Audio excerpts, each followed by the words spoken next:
Buenas y santas, queridos amigos de la tele, nuevamente juntos con nuestros temas de fe católica, desde hace un tiempito con la segunda parte del Catecismo de la Iglesia. Y recordarán que comenzamos hablando sobre la liturgia, cómo Jesucristo ha querido continuar su labor de redención a través de la liturgia, a través de los sacramentos, a través de la Iglesia, que también es un sacramento de salvación. Y recordábamos cómo justamente en el centro de la liturgia está el misterio pascual, la pasión, muerte y resurrección de nuestro Señor, que lo revivimos en la Santa Misa cada vez que se celebra el Santo Sacrificio. Y luego comenzamos a hablar sobre los sacramentos que son esos regalos que nos hizo Jesucristo, que son 7, son los sacramentos de la Iglesia, los sacramentos de Cristo. Recordábamos cómo el principal sacramento es la Eucaristía.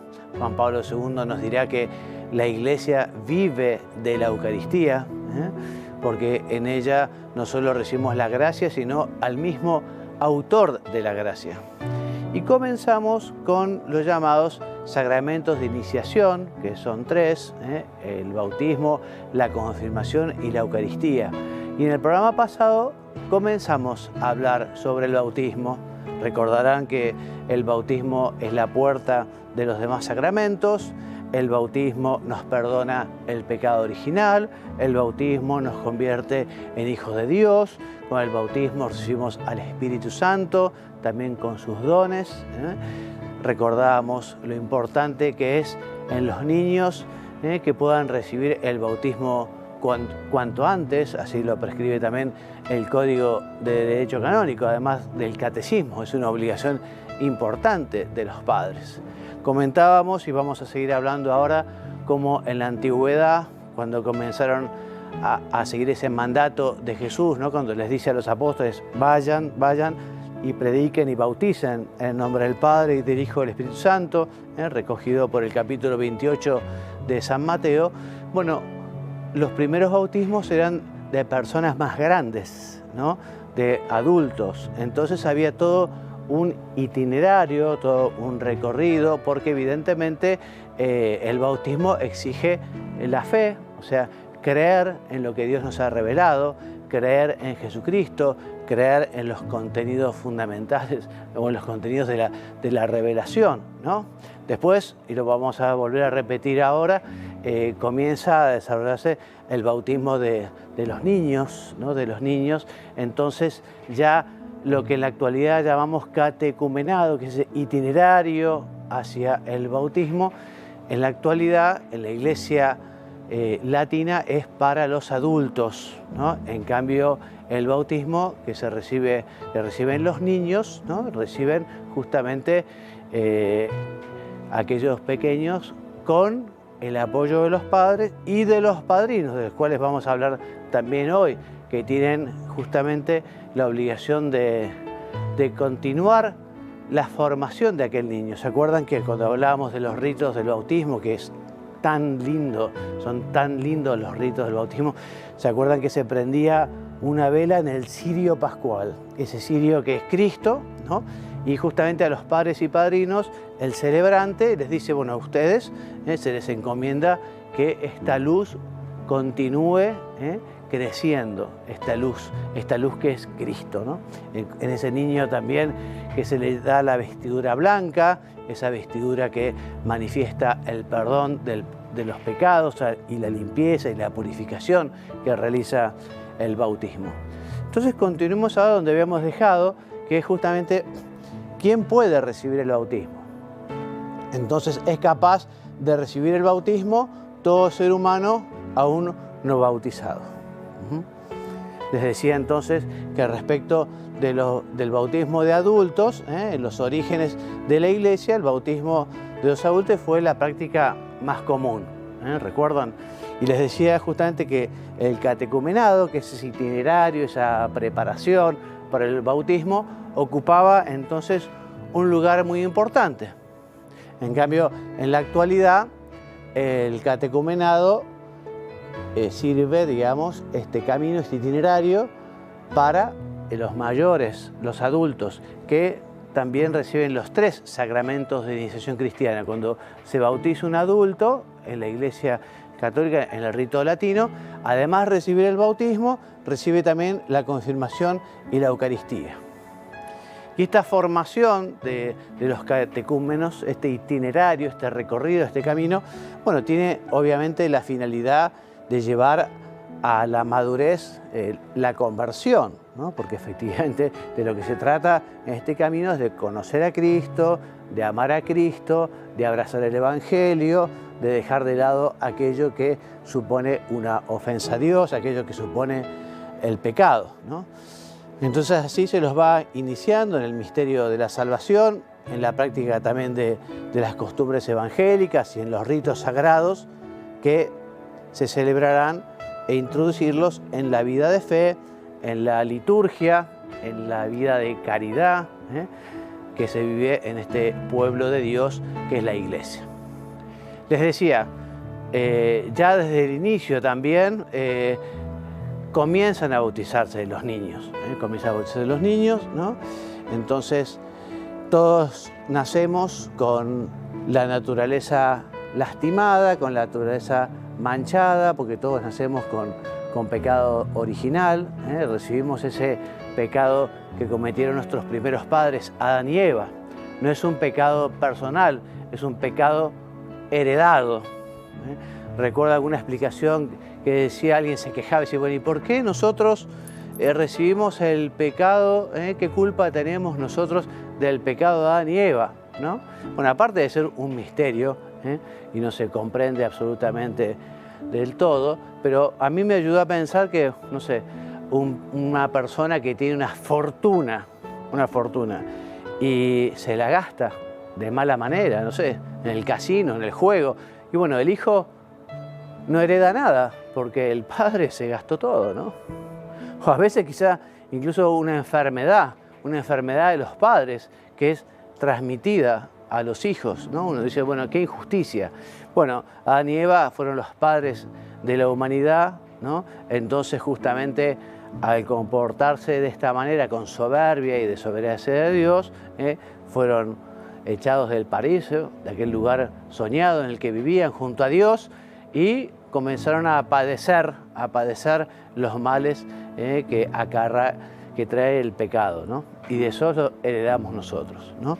Entonces por eso también los niños, o sea, todos los que nacen, necesitan un nuevo nacimiento que es el nacimiento a la gracia, el nacimiento al bautismo, que justamente nos libra del poder de las tinieblas y así conseguimos ser trasladados al dominio de la libertad de los hijos de Dios, porque así como el pecado y el demonio esclavizan, la verdad y la gracia de Dios liberan, ¿no?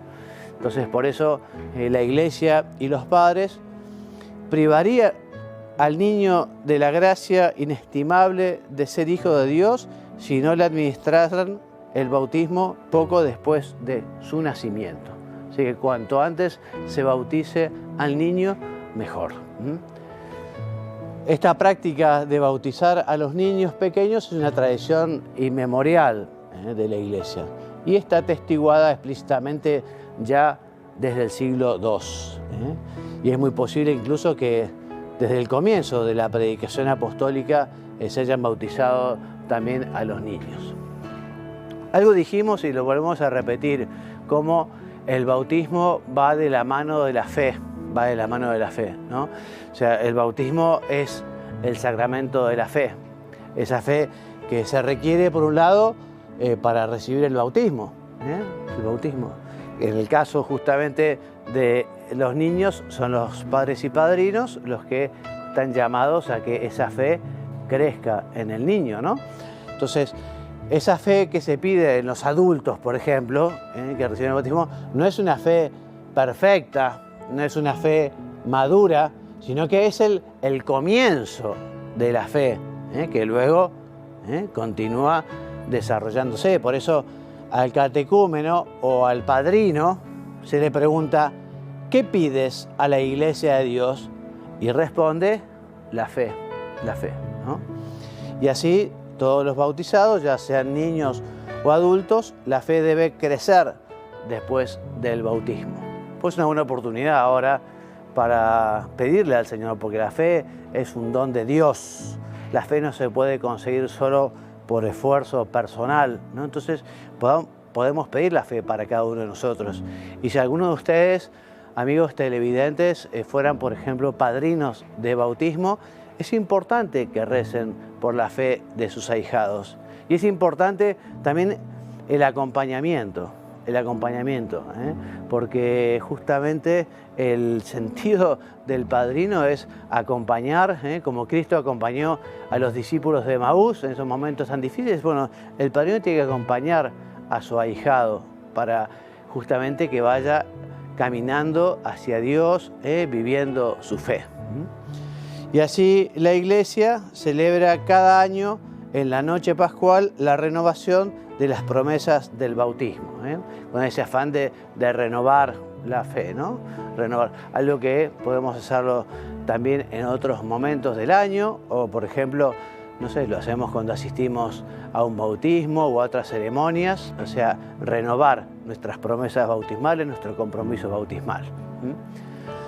Para que esa gracia bautismal pueda desarrollarse es importante la ayuda de los padres. Y si los padres, por ejemplo, no tienen fe, pero justamente quieren la fe para sus hijos, y los padres tendrán que conseguir unos buenos padrinos para que acompañen, para que estén cerca, ¿no? Los padres, nos dice el Catecismo y el Código de Derecho Canónico, son los primeros responsables de la catequesis de sus hijos, son los primeros responsables de la educación cristiana de sus hijos. Entonces, también el padrino o la madrina, que deben ser creyentes sólidos y tienen que estar capacitados justamente para ayudar a ese que se bautiza, sea un niño, sea un adulto, ¿no? Por eso el ser padrino no es solo un título honorífico, no es solo un título que se quiere dar a alguien muy querido, cercano, que sí lo es, pero sobre todo lo que hay que buscar es el bien del joven o del niño o del adulto que se bautiza, buscando justamente una persona de fe. El padrino tiene que justamente llevar una vida honrada, una vida cristiana, tiene que ser obviamente bautizado, tiene que estar confirmado, ¿no? Y tiene que también asumir ese compromiso, que no es algo solamente, digamos, cultural, no es algo de la sociedad, es un sacramento y una responsabilidad importante la de los padrinos y las madrinas.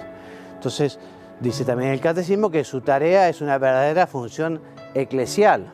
Por eso te decía, querido amigo, si sos padrino o si sos madrina de algún niño, de algún joven, de una persona, no dejes de rezar todos los días por él, ¿no? Y no dejes también de ver si efectivamente podés colaborar para ayudarlo a que esté más cerca del Señor, para que lleve una vida sacramental, para que se confiese con frecuencia, para que asista a la Santa Misa. Y también de alguna manera, sobre todo en la iglesia primitiva o en lugares donde la gente es más conocida, ¿no? A veces en las parroquias no se conocen mucho las personas, a veces sobre todo en las grandes ciudades, ¿no? En las grandes ciudades. Pero toda la comunidad parroquial o toda la comunidad eclesial también participa de la responsabilidad del desarrollo de la gracia recibida en aquel joven, en aquel niño, en aquel adulto. Bueno, y antes de continuar con el título ¿Quién puede bautizar?, vamos a ver a Monseñor Munilla, que va a responder la pregunta si hay salvación fuera del bautismo. Veamos. Número 262 del Compendio del Catecismo. ¿Hay salvación posible sin el bautismo? Este punto está muy ligado al anterior, que preguntaba, ¿es necesario el bautismo para la salvación? El 261. Este 262, ¿hay salvación posible sin el bautismo? Y responde así: puesto que Cristo ha muerto por la salvación de todos, pueden salvarse también sin el bautismo todos aquellos que mueren a causa de la fe, bautismo de sangre, los catecúmenos, y todos aquellos que bajo el impulso de la gracia, sin conocer a Cristo y a su Iglesia, buscan sinceramente a Dios y se esfuerzan por cumplir su voluntad, bautismo de deseo. En cuanto a los niños que mueren sin el bautismo, la Iglesia en su liturgia los confía a la misericordia de Dios. Bueno, como veis, el catecismo aborda la cuestión, ¿no? Decíamos en el punto anterior que Dios en su potencia, en su omnipotencia, es capaz de llevar la salvación también por medios extrasacramentales. Y aquí, de alguna manera, se explica un poco. Desde el primer momento la Iglesia entendió, por ejemplo, que existe un bautismo de sangre. Bautismo de sangre, aquellos que han sido bautizados no con el agua sacramental, sino que han sido perseguidos y han sido martirizados sin haber estado todavía bautizados por el nombre de Cristo. Fijaros que el 28 de diciembre celebramos la fiesta de los santos inocentes, aquellos niños que fueron sacrificados en vez de Cristo, que Herodes, intentando matar a Cristo, mató a aquellos niños, ¿no?, en vez de Jesús. Y la Iglesia los considera santos inocentes, porque murieron en vez de Cristo. Entonces existe el bautismo de sangre, el de aquellos que, sin haber estado bautizados incluso, fueron martirizados. Ocurría esto, por ejemplo, cuando algunos que se estaban preparando para el bautismo en las persecuciones romanas del Imperio Romano contra el cristianismo, llegaron a martirizar a catecúmenos que todavía no habían sido bautizados. Y la Iglesia los veneró como mártires, a pesar de no haber sido bautizados. Todavía, ¿no? Tenían un bautismo de sangre. Por ejemplo, también imaginaros el que alguien, un segundo caso voy a contar ahora, ¿no?, el que un catecúmeno muriese no ya martirizado, sino muriese por muerte natural antes de haber recibido el bautismo. La Iglesia también entendió que ese catecúmeno que había tenido una muerte repentina, no estoy hablando ahora de caso de martirio, tenía un bautismo de deseo. O sea, había recibido el don de desear a Cristo con tal deseo que, aunque no hubiese sido, ¿no?, materialmente bautizado, tenía el bautismo de deseo. Y también la Iglesia fue entendiendo que quienes siguen el impulso de la gracia de Dios, Dios nos da su gracia, ¿no?, quienes siguen el impulso bajo el impulso de la gracia de Dios, buscan conocer a Dios y buscan cumplir su voluntad, y no han tenido culpa por su parte, ¿no?, de rechazar el mensaje de Jesucristo porque nadie se lo ha proclamado o no se lo ha proclamado debidamente, ¿no?, pues tienen también un bautismo de deseo, en el sentido de que han sido fieles en seguir el impulso de la gracia que Dios, ¿no?, pues en su interior, en su corazón, en su conciencia les ha infundido. Un punto aparte merece, dice, el caso de los niños, que sin conciencia, de los niños que mueren sin el bautismo, porque este caso que he referido de el martirio, el bautismo de sangre, perdón, o el bautismo de deseo de los catecúmenos o de los que en su conciencia han obrado conforme a lo que han conocido bajo el impulso y han sido fieles al impulso de la gracia, obviamente ese caso se explica desde el haber ejercido adecuadamente su libertad. ¿Y cómo se explica el caso de la salvación de los niños que han muerto sin el bautismo pero no tenían la libertad para poder ser juzgados de cómo han respondido a la gracia de Dios? ¿Cómo se explica el caso de los niños muertos sin el bautismo? En el Catecismo Mayor de la Iglesia Católica dice lo siguiente: en cuanto a los niños muertos sin el bautismo, la Iglesia solo puede confiarlos a la misericordia divina, como hace en el rito de las exequias por ellos. En efecto, la gran misericordia de Dios, que quiere que todos los hombres se salven, y la ternura de Jesús con los niños, que le hizo decir: dejar que los niños se acerquen a mí, no se lo impidáis, nos permiten confiar en que haya un camino de salvación para los niños que mueran sin el bautismo. Bueno, por lo tanto, fijaros, ¿no? A veces en la tradición de la Iglesia se ha hecho la explicación del limbo, el limbo, como que los niños que mueren sin bautizarse pueden ser acogidos en el limbo, que como se explicaba el limbo como un lugar en el que propiamente no era el cielo, la visión beatífica, ¿no? Pero la Iglesia nunca acogió esa explicación del limbo como parte de su dogma, no, sino como una posible explicación teológica. Y como veis, este punto del Catecismo Mayor de la Iglesia Católica, cuando habla de la situación de la salvación de los niños que han muerto sin bautismo, no recurre a la explicación del limbo, más bien dice que la Iglesia, aunque no sabe cómo, confía, ¿no?, en la gran misericordia de Dios, y que el Señor, que tanto amaba a los niños y que se sentía especialmente atraído por ellos y que dijo, dejad que los niños se acerquen a mí, pues Él tendrá también la forma de dar el don de la salvación a esos niños que todavía, ¿no?, sin que su conciencia y su libertad se hubiese despertado, murieron sin haber recibido el bautismo. Confiamos en que Dios es poderoso, además de todopoderoso, además de infinitamente misericordioso, y da su don de salvación también a esos niños que murieron sin el bautismo, lo cual no quita, así concluye este punto. Bueno, entonces nos respondía Monseñor Munilla, nos explicaba, ¿no? Ustedes quizá también sepan justamente que hay una frase latina, clásica, lo vamos a ver ahora, ¿no?, que dice extra ecclesiae nulla salus, fuera de la iglesia no hay salvación, ¿no? Pero bueno, justamente no hay salvación para aquellos que no han conocido el Evangelio, ¿no?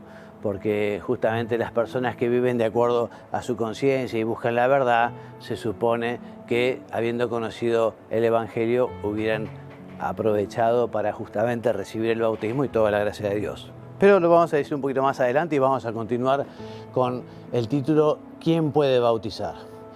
Entonces, son ministros ordinarios del bautismo el obispo y el presbítero, y en la Iglesia latina el diácono también. En caso de necesidad, cualquier persona puede bautizar.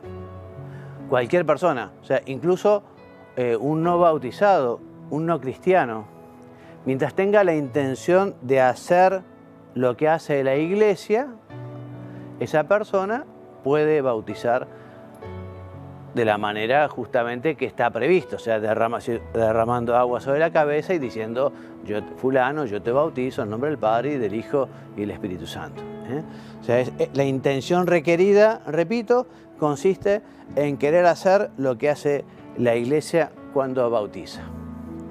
Respecto de la necesidad del bautismo, ¿no? Volvemos un poco sobre este tema. Les decía, bueno, el Señor afirmó que el bautismo es necesario para la salvación, es necesario. Y por ello justamente mandó a los discípulos a anunciar el Evangelio, a bautizar las naciones, a bautizar a todos los hombres. Por eso decimos que efectivamente el bautismo es necesario para la salvación para aquellos a los que el Evangelio ha sido anunciado y han tenido la posibilidad de pedir este sacramento, ¿no?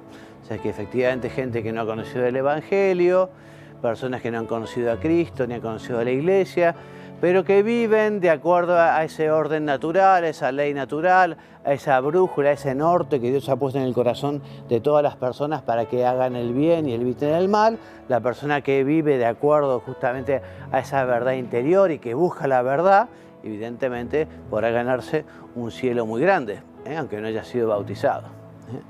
Dios, digamos, ha vinculado la salvación al bautismo, pero su intervención salvífica no queda reducida al bautismo, no es la única manera. O sea, Dios no se ha atado a las manos, por decirlo de alguna manera, solo para dar su gracia solo a través de los sacramentos. Por eso, desde siempre la Iglesia posee la convicción de que, por un lado, quienes padecen la muerte, o sea, los mártires, ¿no?, quienes padecen la muerte por razón de la fe, sin haber recibido el bautismo, son bautizados por su muerte con Cristo y por Cristo, ¿no? Y además también, además de ese bautismo de sangre, también existe ese bautismo de deseo que llamamos, que justamente es aquellas personas que, por un lado, por ejemplo, los que se están preparando, ya vamos a verlo, los catecúmenos, se están preparando para el bautismo y mueren sin bautizados, bueno, pero esas personas ya tenían ese deseo de ser bautizadas, ¿no? O si no, ese deseo implícito de aquellos que justamente están en la búsqueda de la verdad, ¿no? Y viven conforme a la verdad, pero no han conocido el Evangelio, no han conocido a Cristo, no han conocido a la Iglesia, ¿no? Entonces volvemos a repetir, a los catecúmenos que mueren ante el bautismo, el deseo explícito de recibir el bautismo, unido al arrepentimiento de sus pecados y a la caridad, les asegura la salvación que no han podido recibir por medio de este sacramento. Por eso, repetimos, esta idea va a quedar muy clara, ¿no? Todo hombre que ignorando el Evangelio de Cristo y su Iglesia busca la verdad y hace la voluntad de Dios según Él la conoce, puede salvarse, ¿no? Así que me viene a la cabeza una anécdota que leí en un libro escrito por Sor Emmanuel, una hermana religiosa francesa que cuenta algunas historias de salvación de Medjugorje, ¿no? Y una cosa que recuerdo es que algunas veces le habían preguntado a la Virgen, ¿no? Bueno, ¿quién era la persona más santa? ¿No? Y la Virgen contestó, tal persona, que esa persona no era cristiana, era musulmana. Entonces se preguntaron, ¿pero cómo? Y la respuesta no lo recuerdo textual, pero un poco la idea era, bueno, esto de la división de las religiones lo han hecho ustedes, ¿no? Bueno, evidentemente quien es coherente con su conciencia, quien busca la verdad, quien es sincero con uno mismo, quien no pone excusas, porque hay gente que dice, no, yo soy ateo, soy agnóstico, y en realidad es una excusa para no tener que vivir conforme a la verdad, porque es más fácil decir soy agnóstico, soy ateo, entonces no reconozco a Dios y no reconozco tampoco que tengo que obedecer a Dios o que hay unos mandamientos, ¿no? Entonces a veces es una excusa. Por eso, toda persona que de verdad está abierta a la verdad, ¿no? y vive conforme a la verdad, bueno, esa persona se va a ganar un cielo muy grande, ¿no? Viviendo de esta manera. Entonces, se puede suponer que estos que viven de esta manera habrían deseado explícitamente el bautismo si hubiesen conocido su necesidad. Y bueno, y en cuanto a los niños muertos sin bautizar, ¿no? Bueno, el Papa San Juan Pablo II, recuerdo, pidió hacer un estudio a la Comisión Teológica Internacional porque justamente por el dolor de muchos niños que mueren sin el bautismo, ¿no? Y a veces fruto del aborto espontáneo, del aborto procurado. Bueno, ¿qué pasaba con esos niños, no? Y el documento es muy lindo. Si ustedes lo buscan en internet, ponen Comisión Teológica Internacional, niños muertos sin bautizar, van a encontrar allí un estudio largo, con 40, 50 páginas, que el resumen es que, en definitiva, no se sabe. Hay cosas del más allá que la Iglesia no puede dar con certeza una definición porque no se sabe, pero que existen muchas razones para pensar que los niños muertos sin bautizar gozan de la visión beatífica, ¿no? O sea que esa oración de los padres muchas veces, esa oración de intercesión, también esa liturgia por la que se reza por esos niños, ¿no? Además se remonta históricamente, digamos, a tiempos de San Agustín, que justamente de San Agustín, para que quedara muy clara la necesidad de los sacramentos, ¿no? Había hecho unas definiciones muy sólidas, ¿no? Y justamente a partir de allí se pensó en el limbo, como un lugar donde el alma no tenía ningún tormento, ningún castigo, pero como no había sido bautizado, no tenía esa capacidad para gozar de la visión beatífica, del cielo. Bueno, pero el limbo era una opinión teológica. Ya les digo, como dice aquí el Catecismo, esta edición renovada después de ese trabajo de la Comisión Teológica Internacional, dice que la Iglesia solo puede confiarlo a la misericordia divina como hace en el rito de las exequias, ¿no? De los niños. Pero la gran misericordia de Dios, que quiere que todos los hombres se salven, y la ternura de Jesús por los niños, nos permiten confiar que haya un camino de salvación para los niños que mueren sin el bautismo, ¿no? O sea que por eso también, qué importante, para asegurar un niño que está en peligro de muerte, vale la pena que se lo bautice, ¿no? Después, si ya se ha bautizado, no hace falta un nuevo bautismo. Después en la parroquia podrán completar los ritos de ese bautismo que se hizo de urgencia, eso, derramando agua en la cabeza y diciendo, yo te bautizo en el Padre, el Hijo y el Espíritu Santo, ¿no? Pero, en fin, es importante justamente tratar de asegurar el bautismo de los niños, ¿no? Bueno, la gracia del bautismo. Entonces, veamos los diferentes efectos del bautismo, que son significados por los elementos sensibles del rito.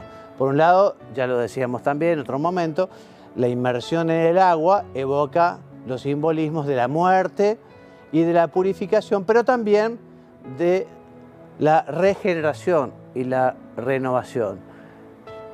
Morir con Cristo, morir al pecado para resucitar con Cristo, ¿no? Entonces, los dos efectos principales del bautismo son la purificación de los pecados y el nuevo nacimiento en el Espíritu Santo, ¿eh? Entonces, para esa remisión de los pecados, ¿no?